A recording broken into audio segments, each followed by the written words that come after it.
It was a Sunday evening, quiet and ordinary, until it wasn't. The smell of roast chicken filled the house, the kind that once made me feel like I belonged somewhere. I stood at the edge of the table, heart pounding like a war drum, and said it.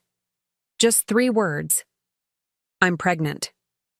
My voice cracked halfway through, but I said it anyway. I was scared, but I still hoped they'd see their daughter. Not a mistake. My father didn't even flinch. He shoved his chair back like I'd set fire to the room. And then the yelling started. You're not our daughter. You're a disgrace. A filthy whore. I remember the sting of those words more than the silence that followed. My mother just sat there, staring at the wall, not at me. That silence cut deeper than his shouting ever could. I begged with my eyes, just for her to say something, anything. But all I got was her folded hands and a tear that never fell. They told me to get out. That same night. No bag, no plan, just the weight of shame that wasn't mine to carry. I ended up on a friend's couch, curled around my belly like a broken shield. I whispered to the tiny heartbeat inside me, "You will be loved, even if I have to rebuild everything from nothing." The first night away from home felt like waking up inside a nightmare I hadn't agreed to. I lay on that lumpy old couch, staring at the ceiling, listening to the hum of someone else's refrigerator. Everything felt foreign, except the ache inside me. Not just physical, but a soul-deep heaviness I couldn't shake.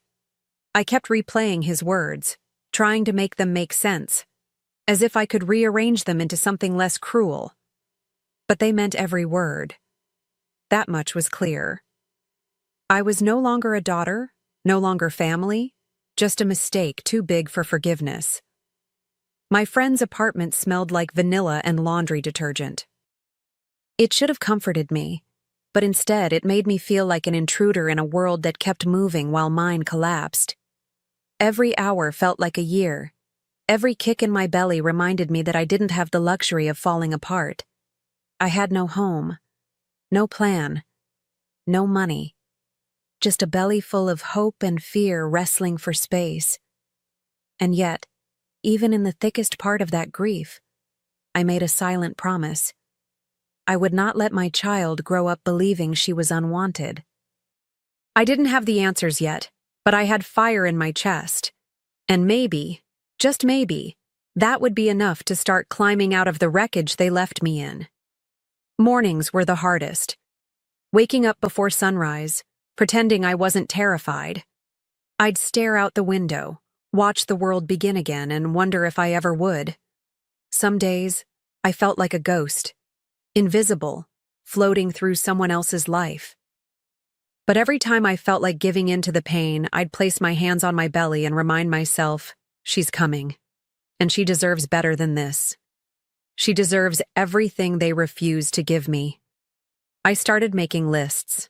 Not of dreams, not yet, but of necessities. A job, a roof, a doctor who wouldn't judge me. I walked into every corner store, every diner, every hole-in-the-wall office asking for work. Sometimes they said no before I even spoke. Sometimes they looked at my stomach like it was a ticking bomb. But one manager at a laundromat said yes, part-time, cash only. It wasn't much, but it was something.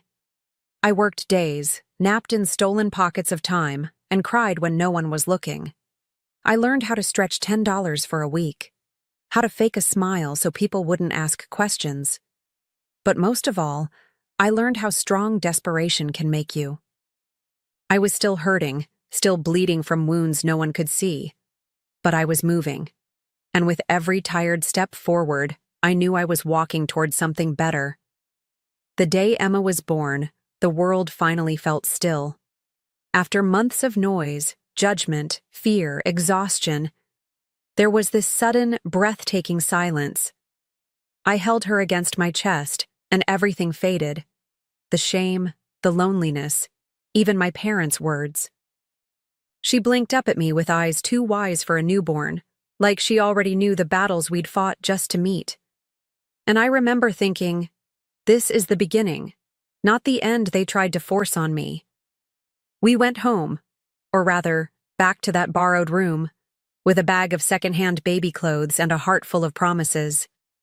I didn't have a crib, so I used a laundry basket lined with blankets. She didn't seem to mind.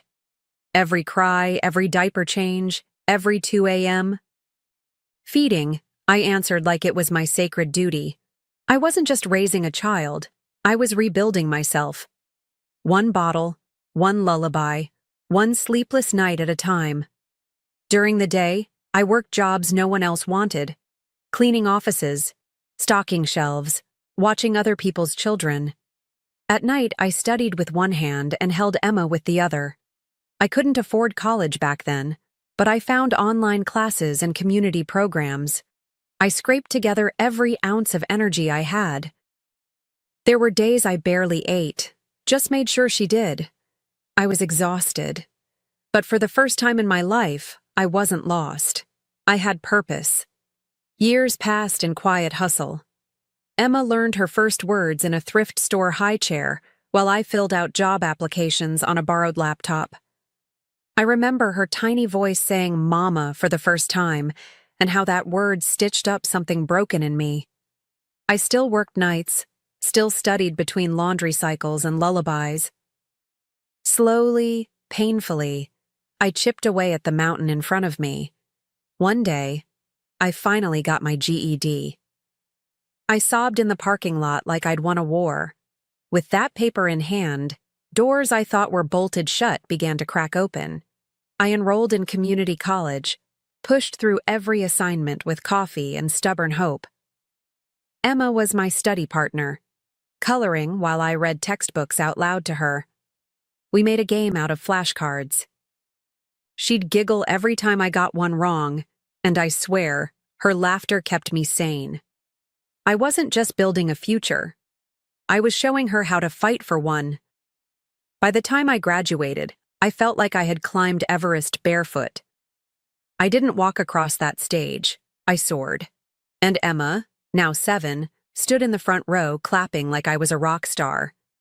I took that degree and turned it into a small business. Something mine. Something earned. I opened a little wellness studio downtown. Nothing fancy, just clean floors, calming music, and walls lined with hard-won hope. For the first time, we weren't just surviving. We were living. Somewhere along the way, love found me. Not the kind I used to dream about. No grand gestures, no whirlwind romance. Just quiet, steady kindness. Daniel walked into my life like sunlight through a window I didn't know I'd left open. He never tried to fix me. He just listened. He made dinner when I was too tired to stand. He laughed with Emma like she was already his. And before I knew it, we were a family. One I chose, not one I survived. We got married in our backyard, under strings of borrowed lights and a sky full of stars. Emma was our flower girl, tossing petals like confetti dreams. There were no fancy dresses, no photographers, just laughter, music, and love so honest it felt sacred. I looked around at that little gathering and realized, this is the home I always needed. A place where no one walks out when things get hard. A place where mistakes aren't punishable by exile. I decorated our home with things that told stories, hand-painted frames, secondhand books, Emma's drawings.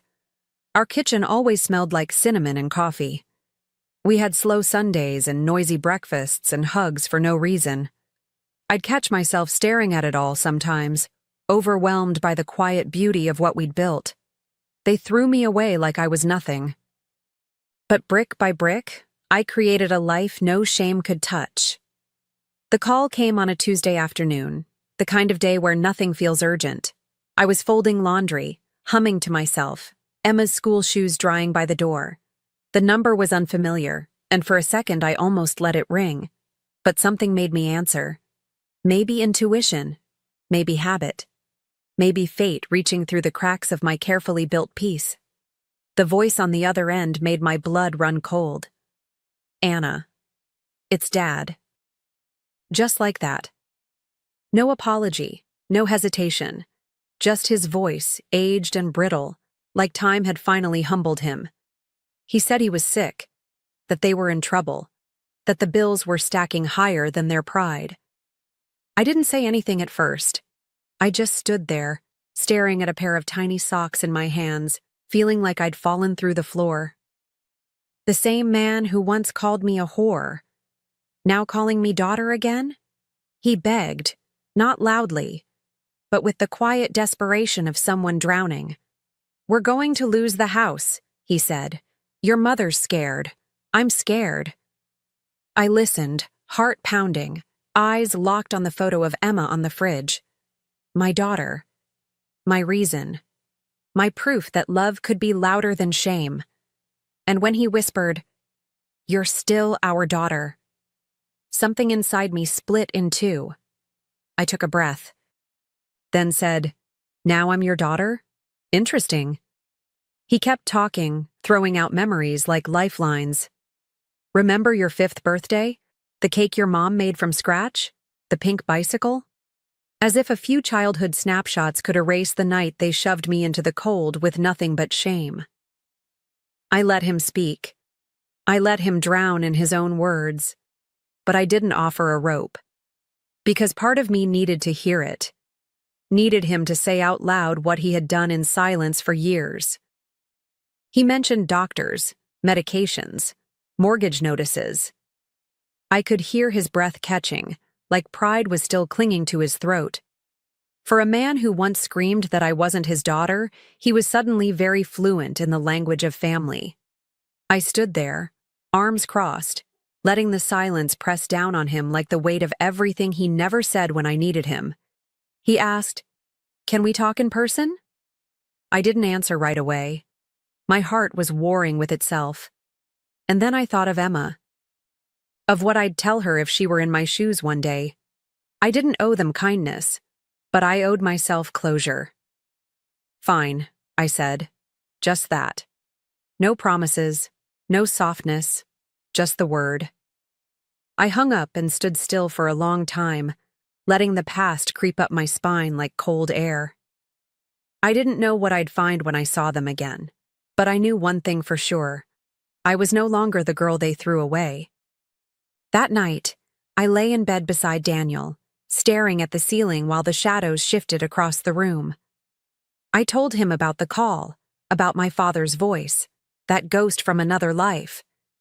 He didn't push me to decide. He just took my hand, gently, like always, and said, "Whatever you choose, make sure it's for your peace, not their comfort." That stayed with me, because I wasn't the scared girl on a stranger's couch anymore. I was a woman who'd built her own foundation from the dust they left behind. Emma walked in the next morning, still in her pajamas, holding a crayon drawing of our house, sunny windows, flowers, stick figures smiling, and I thought, this is the home I always dreamed of. I bent down and kissed her forehead, breathing in the scent of strawberry shampoo and childhood I never had. I knew I had to face them, not for revenge, not even for closure, maybe, but to stand in that space as the woman they didn't believe I could become. So I told Daniel I'd go, just one visit, just to see. I wasn't sure what I wanted out of it, an apology, an explanation, maybe nothing at all, but part of me needed to witness their unraveling, if only to remember how far I'd come. I packed light, but my heart felt heavy. This wasn't a reunion. This was a reckoning. And I didn't know what I'd find when I walked through that old front door. The driveway looked smaller than I remembered. The weeds had claimed the edges, curling around the cracked concrete like fingers pulling everything back down. The porch steps groaned under my weight, or maybe under the weight of everything unsaid. I stood at the door for a full minute before knocking. My hand hovered, my breath caught. Then I knocked once, twice, sharp and certain. The door creaked open before I could knock a third time. My mother stood there, older than I expected, thinner, tired. Her eyes widened like she was seeing a ghost, and maybe she was. "Anna," she whispered, reaching out like I might disappear again. I didn't move. I let her look at me, let her see what she'd missed. She stepped aside, and I walked into the house I once called home. It smelled like dust and boiled cabbage, with a faint trace of antiseptic, the scent of fading things. The living room was dim. The furniture sagged. The curtains hadn't changed. And there, in a worn recliner, sat my father, sunken, pale, oxygen tube at his nose. He looked up at me like I was salvation, not the daughter he disowned. "Anna," he rasped. "Thank God." I didn't speak. I took it all in. The silence, the walls, the ghosts. This house, once filled with rules and shame, now sat hollow in front of me. And still, they wanted something. My mother gestured toward the couch, like this was some ordinary visit, like we might sip tea and talk about the weather. I didn't sit. I stayed standing, tall, calm, unshakable. My father's voice broke the awkward pause. "We've made mistakes," he said, coughing between syllables. "But we're still family. Blood is blood, Anna." I looked at him, really looked. The man who once kicked me out, now drowning in his own regrets, and yet, somehow, still expecting grace. "Do you remember what you said to me that night?" I asked, my voice low, steady. "Because I do. Every single word." My mother finally spoke, barely above a whisper. "We didn't know what to do. We were ashamed." I turned to her, and my words came sharper than I intended. "You were ashamed of me. Not for me." Her lip trembled, but I felt no satisfaction in that, just confirmation of how alone I truly had been. He tried to reach for my hand, the same one he wouldn't even let back in the house 19 years ago. I pulled it away before he touched me. "You said I wasn't your daughter, and I believed you. I buried the girl who begged for your love that night. Their tears came then, but they weren't mine to carry. I had cried enough for all of us. I stared at the people who should have protected me and felt nothing. Just the weight of old echoes and a single rising clarity. I walked through the house one last time, past the photos that never included Emma, past the kitchen where silence once screamed louder than words. Every corner held a version of me I had to outgrow. And as I reached the door, my father's voice cracked behind me. "Don't turn your back on us." I paused, hand on the doorknob, the air thick with all the years they chose absence. I turned, not with anger, but with something colder. Clarity. "You turned your back on me first," I said, meeting his eyes. "When I was scared. When I was young. When I needed you." His shoulders sagged. He didn't argue, maybe because he finally knew there was no defense for what he'd done. My mother sat crumpled on the edge of the couch, face in her hands. But no one stopped me this time. No yelling, no blaming, just silence. The kind that comes after a storm has taken everything. I stepped outside and shut the door gently, not out of kindness, but finality. I didn't slam it. That would have implied passion. What I felt was release. I didn't owe them forgiveness. I didn't owe them money. I didn't owe them anything. As I walked back to my car, I felt lighter. Not vindicated, just free. And I knew deep in my bones that walking away wasn't cruelty. It was survival. And it was long overdue. When I walked through my own front door, it felt like stepping into sunlight after years of shadows. Emma was the first to greet me, arms flung around my waist, her cheek pressed against my side like she never doubted I'd come home. Daniel stood in the kitchen, stirring something on the stove, eyes filled with quiet understanding. No questions, just presence. The house smelled like rosemary and garlic and everything safe. This was family. I hugged Emma tighter than usual, maybe because I needed to feel something real after being wrapped in the coldness of my past. She pulled back, squinting up at me. "Did you see Grandma and Grandpa?" I nodded. She didn't ask what they said. She just took my hand and led me to the table, like that was enough. And honestly, it was.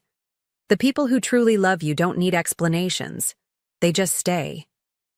Later that evening, Emma came into the living room holding a wrinkled piece of construction paper. "I made this at school," she said, beaming. It was a drawing of me. Curly hair, big smile, a superhero cape. At the top, she'd written in shaky letters, "My hero." My throat tightened. I stared at that paper and realized something so deep it almost knocked the air from my chest. They had rejected me, but I had become everything they never were, and everything she needed me to be. I tucked her drawing into my journal that night, like it was gold. Because it was. It was proof, not just of who I'd become, but of how far I'd come. I thought about the nights I cried myself to sleep, wondering if I was enough, if I'd ruined my life, if I could ever be a good mother without having one. And now, here I was, being called a hero by the very reason I survived. Sometimes healing doesn't come in grand moments. Sometimes it comes in crayon and misspelled words. Daniel poured me a glass of wine and sat beside me on the couch, the kind of silence between us that feels like comfort, not distance. "You okay?" he asked. I didn't answer right away.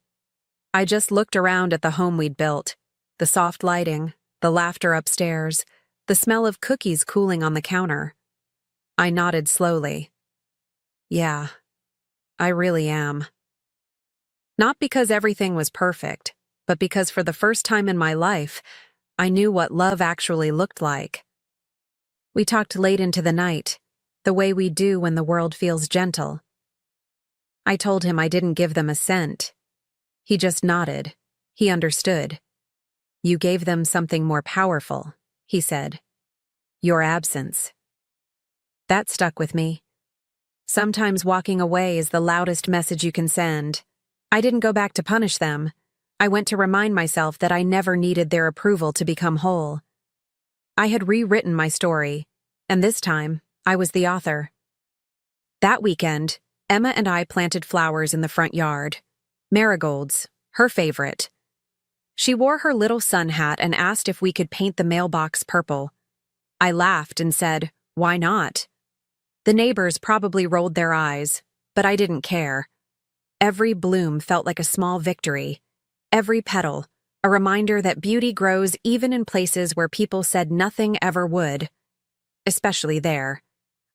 As we cleaned up, Emma looked at me with that curious gaze kids have when they're quietly figuring out the world. "Mom," she said, "do you miss them?" I paused, wiped the dirt from my hands, and sat beside her on the grass. "Sometimes," I said truthfully. "But not who they were. I think I just missed the idea of what they were supposed to be." She nodded, like she understood more than I expected. And maybe she did. She's always been my mirror. That night, as I tucked her into bed, she whispered, "I'm glad they let you go, so I could have you." I kissed her forehead, blinked back the tears, and whispered, "Me too." Then I walked downstairs, lit a candle on the table, and sat in the quiet. My parents gave me nothing but pain, and I turned it into purpose, into a home, into a life, into love. Some stories don't end in reconciliation. Some end in redemption.